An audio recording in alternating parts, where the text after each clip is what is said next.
ధనుర్మాసం తిరుపావై పాసురాలు పాసురం 5 భావార్థం.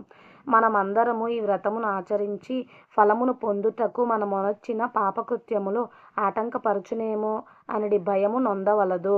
అందులకు కారణమేమన మన వ్రతమునకు శ్రీకృష్ణుడే నాయకుడై ఉన్నాడు కదా.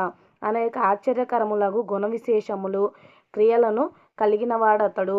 ఉత్తర మధురకు నిర్వాహకునిగా ఆవిర్భవించి నిర్మలములై గంభీరమైన జలములు గల యమునా నది తీరవాసిగా మన కొరకై గొల్ల కులమునందు దయించి ఈ కులమును ప్రకాశింపచేసినటువంటి మంగళకర దీపమై ఉన్నాడు. ఇంకను తన జన్మముచే యశోదాదేవి యొక్క గర్భమును కాంతివంతమొండ్రించిన పర్వతము కలిగియు ఆమెచే కట్టబడినటువంటి సులభుడున్ను.